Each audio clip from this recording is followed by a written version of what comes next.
Muy buena, bienvenido al Caballo de Munchausen, a este episodio en el que vamos a hablar de las diferencias entre el darwinismo y el neodarwinismo. Antes de entrar en materia, quería pedir disculpas por la irregularidad de la subida de los últimos episodios del podcast, ya que he estado algunas semanas sin poder actualizar los episodios. Esto se debe a que quienes nos dedicamos a la docencia sabemos que los finales de curso siempre son complicados, se nos acumula mucho trabajo, hay que atender a muchos alumnos y bueno, a partir de ahora intentaré retomar la regularidad. Gracias a los que me habéis preguntado si seguía adelante este podcast. Por supuesto, sigue adelante y sigue adelante gracias a vosotros, a vuestra escucha y a vuestro interés. Sí que traigo una novedad que creo que es buena, que es que estoy utilizando un micrófono nuevo y creo que eso va a mejorar en la calidad del podcast. Agradezco a Converso72 del podcast Vidas en Red, que recomiendo enormemente, que ha sido una gran influencia para este podcast. Agradezco su consejo sobre qué micrófono debía comprarme. Creo que ha sido muy buen consejo y ya me diréis vosotros si se escucha mejor o no. Muy bien, pues vamos al tema. ¿Cuáles son las diferencias entre darwinismo y neodarwinismo? Parecería que no debería de haber muchas diferencias sustanciales, pero la realidad es que sí las hay. Primero hablemos del darwinismo. Darwin, la figura de Charles Darwin, es conocida por todos, es uno de los grandes científicos de la historia de la humanidad. Publica El origen de las especies en pleno siglo XIX, donde propone su famosa teoría de la evolución. Después de haber pasado muchos años estudiando plantas, estudiando animales, incluyendo un viaje en barco rodeando Latinoamérica. Recordad que estamos en el siglo XIX y que no era sencillo realizar viajes de este tipo. Un viaje en el que estudió todo tipo de especies exóticas, llega a la conclusión de que el ser humano aparece mediante la evolución de las especies. Es decir, que de unas especies animales se derivan otras y finalmente de esa especie aparece otra distinta, que sería el ser humano. Aquí hay una cuestión muy importante a la que hay que hacer referencia, que es la idea de el gradualismo. El gradualismo es una idea que se contrapone a la idea de que las especies son creadas tal y como son, es decir, son fijas. El gradualismo piensa que las especies, en lugar de ser fijas, van cambiando gradualmente, mediante pasos infinitos, podría decirse, van cambiando de una especie a otra. Y con la idea de Darwin, de esta teoría de la evolución mediante pasos graduales en las especies, se produce, como puede resultar evidente, un debilitamiento del concepto de especie en la ciencia, en la biología. Ya las especies no son fijas, sino que cambian. El neodarwinismo, al contrario que el darwinismo, introduce cambios sustanciales que vamos a nombrar. El neodarwinismo acoge ciertas ideas del darwinismo, ciertas ideas que propone Darwin, y las aplica a lo que ellos piensan que son avances científicos, avances concretamente en materia biológica. Pero vamos al grano, vamos a ver cuáles son concretamente las tres distinciones básicas entre darwinismo y neodarwinismo. La primera distinción es que el estudio de Darwin, el trabajo biológico que realiza Darwin, es de carácter biológico, también fisiológico e incluso histórico, mediante el estudio de fósiles y de los datos que tenemos de cómo eran los animales y las plantas en la antigüedad. Sin embargo, el neodarwinismo acoge estas ideas y las aplica a los avances en genética. Los avances en genética, especialmente a partir del siglo XX. En la genética ofrece una visión más completa que la tratada por Darwin. Ya no se reduce todo a biología, incluso estudios históricos sobre cómo era la naturaleza de los animales y de las plantas en el pasado, sino que hablamos de genética. Bueno, esto es un cambio entre darwinismo y neodarwinismo que creo que no es polémico, pero que creo que es necesario señalarlo. Los dos siguientes cambios sí creo que son polémicos y no han sido comprendidos del todo por la comunidad científica y sobre todo por aquellas personas que escuchan de la teoría de la evolución de segunda mano, más bien mediante trabajos de divulgación. ¿Cuáles son estas otras dos distinciones? La segunda distinción es que Darwin, cuando habla de las mutaciones que sufren las especies, ya que hay que recordar que la teoría de la evolución habla de que los cambios se producen a dos niveles, los cambios de las especies. El primer nivel sería mutaciones que ocurren en cambios sustanciales que ocurren en las especies. Y el segundo nivel sería la adaptación al medio, el modo en el que las especies se adaptan al medio en el que se encuentran. Concretamente, si hablamos de esos cambios sustanciales, de esas mutaciones, Darwin afirma no saber si hay un motivo que explique el por qué se dan esas mutaciones. Es decir, Darwin afirma que no sabe si hay una teleología en la naturaleza. Es decir, no sabe si hay una finalidad que guíe dichos cambios. Una finalidad que explique por qué se dan esos cambios en las especies. Es más, el motivo de ese cambio podría ser un dios, por ejemplo.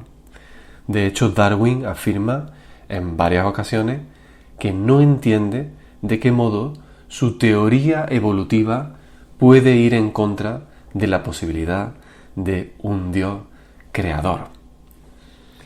Aquí hay una influencia clara de Lamarck en Darwin, ya que Lamarck fue predecesor de la teoría evolutiva de Darwin y un claro creyente en Dios. Lamarck afirmaba, de hecho, explícitamente, que la evolución es cierta y que además es Dios quien está detrás de dicho proceso. En contraposición a esta idea de Darwin de que no sabe si hay un motivo que explique estos cambios, estas mutaciones, el neodarwinismo apuesta por el azar cuando intenta explicar el por qué se dan estas mutaciones. Es decir, el neodarwinismo afirma que estas mutaciones son siempre por azar. Por lo tanto, para el neodarwinismo no hay ninguna finalidad posible en la evolución, en los procesos evolutivos. Otra cosa, esto es algo que se ha confundido normalmente, otra cosa sería la adaptación al medio. En la adaptación al medio sí hay una finalidad, que es adaptarse al medio, obviamente, sobrevivir. Sobreviven las especies cuyos individuos se adaptan mejor al medio. Ahí sí podría verse una especie de teleología. Pero no hay teleología en cuanto a las mutaciones en el neodarwinismo, ya que son siempre por azar. Y creo que aquí hay una confusión, incluso por parte de muchos evolucionistas, que sí piensan ver una teleología en la naturaleza, es decir, una finalidad en el orden natural. La idea más clara la vemos en el ejemplo clásico de la jirafa, que necesita alcanzar la hoja de un árbol y que por lo tanto poco a poco, mediante las generaciones, que van pasando, va alargando su cuello. Una jirafa estira el cuello y transmite a sus descendientes ese estiramiento del cuello, que a su vez transmite a sus descendientes mayor estiramiento del cuello, etc. Ahí sí habría una teleología clara en la naturaleza.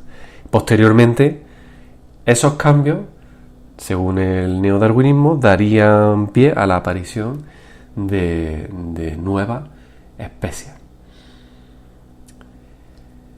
Tercera diferencia entre el darwinismo y el neodarwinismo, que creo que es incluso más polémica que la anterior. Darwin, en su teoría de la evolución, nunca, y repito, nunca habló del origen de la vida. Darwin habló del origen de las especies, que es muy distinto a hablar sobre el origen de la vida. Es decir, Darwin habla sobre de qué modo de unas especies que ya tienen vida, son animales vivos, orgánicos, que tienen vida, de qué modo de esas especies surgen nuevas especies también vivas. Pero Darwin nunca habló sobre de qué modo la teoría de la evolución podría hablar del origen de la vida, es decir, del paso de una materia orgánica a una materia orgánica, es decir, del paso de una materia muerta, de una materia inerte a una materia con vida. ¿De qué modo se da ese paso? Es una de las grandes preguntas que debe responder la biología. Darwin nunca se dedicó a hablar sobre el origen de la vida. Y sin embargo, el neodarwinismo aplica la teoría de la evolución de Darwin para afirmar que la evolución explica el origen de la vida. El ejemplo clásico lo encontramos en esa idea de la sopa primigenia, como se le suele denominar, en la que de repente de una especie de agua surge una célula que a su vez se divide en dos células, que a su vez se divide en 4, 8, 16, etcétera, que de algún modo se convierten, se derivan en peces que a su vez van surgiendo, van apareciendo a tierra, son anfibios, de ahí surgen otros animales hasta que finalmente aparece el ser humano. Esa idea no es darwinista. Esa idea no es propuesta por Darwin, es propuesta por el neodarwinismo. Es una diferencia abismal. Y bueno, creo que llegado a este punto hay que explicar varias cosas.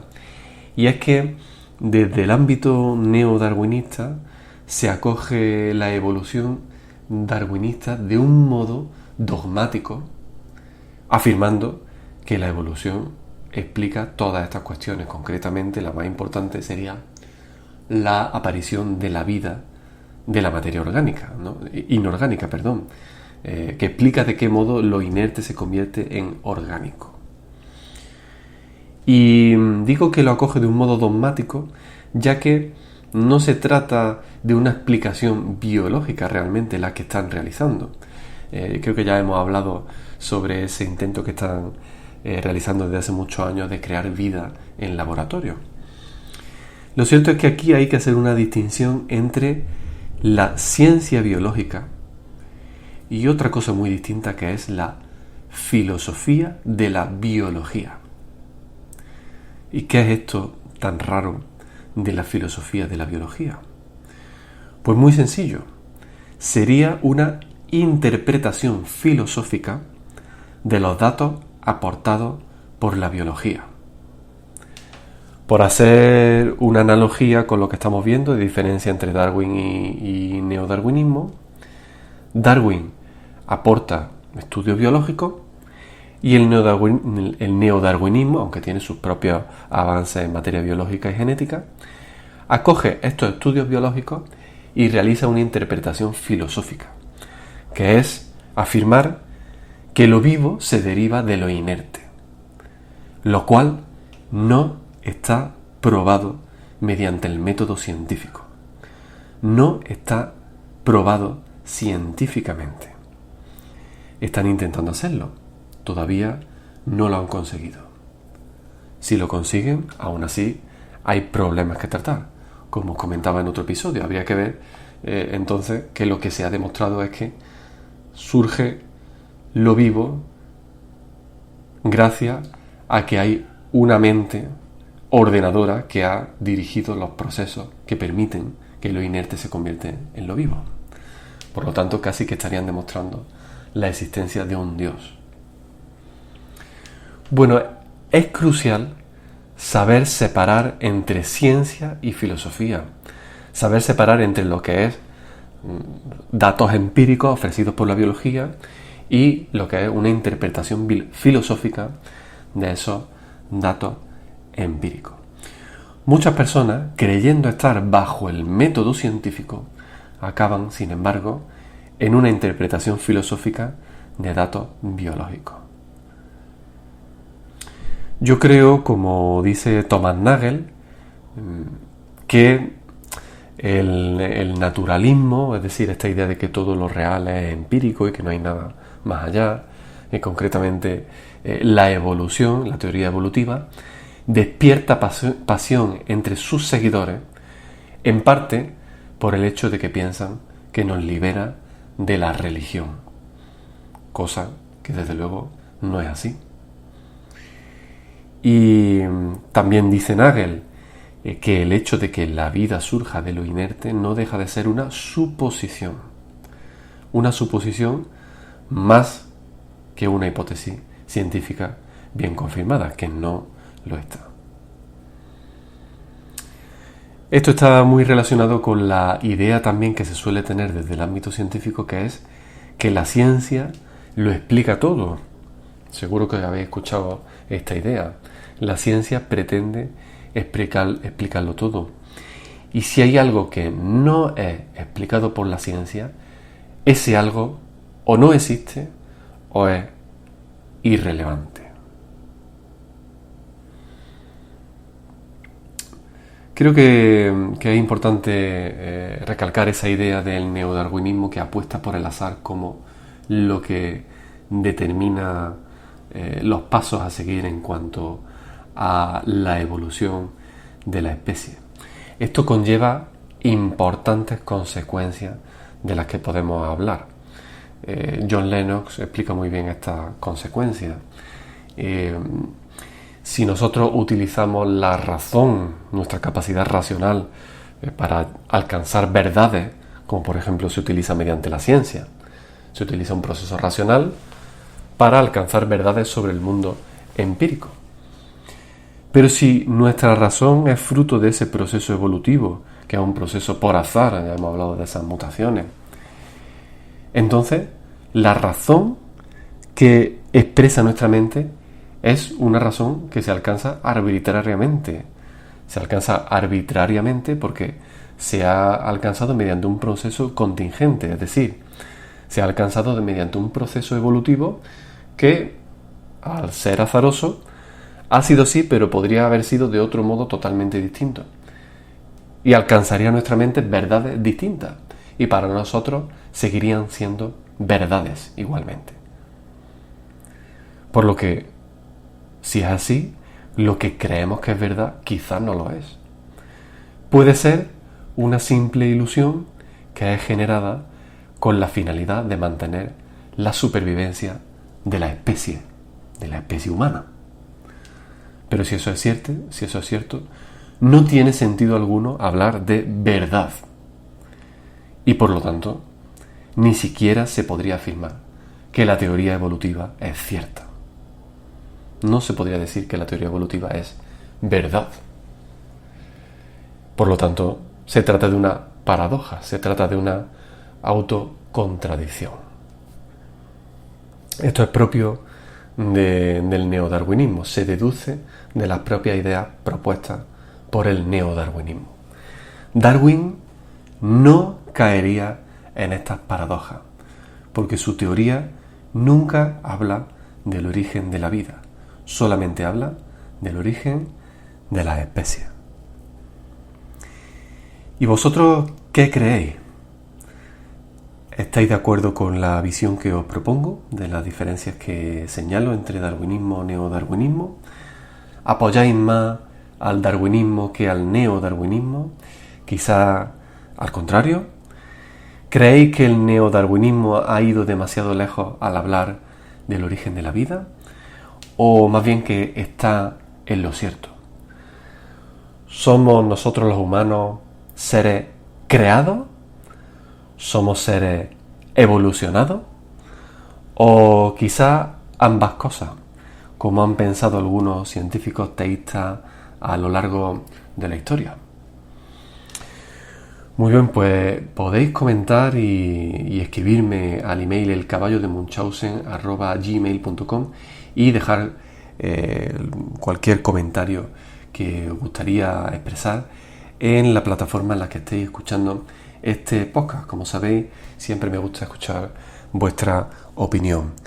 Muchas gracias por escuchar El Caballo de Munchausen y nos vemos en el próximo episodio, que ya adelanto que tratará de una cuestión que creo que es muy interesante, que es la, creo que impredecible unión que se ha desarrollado en los últimos años entre el nuevo ateísmo, propuesto por autores como Richard Dawkins, Daniel Dennett, Christopher Hitchens y otros, y la extrema derecha. ¿Cómo es posible que se haya dado esa unión, esa intersección entre el nuevo ateísmo, que tiene unas ideas en principio liberales sobre todo en sentido de izquierda, o se interpretaban así, con la extrema derecha? Creo que es muy interesante. Si os interesa, estad atentos, porque ese será el tema del próximo episodio de El Caballo de Munchausen. Gracias y hasta pronto.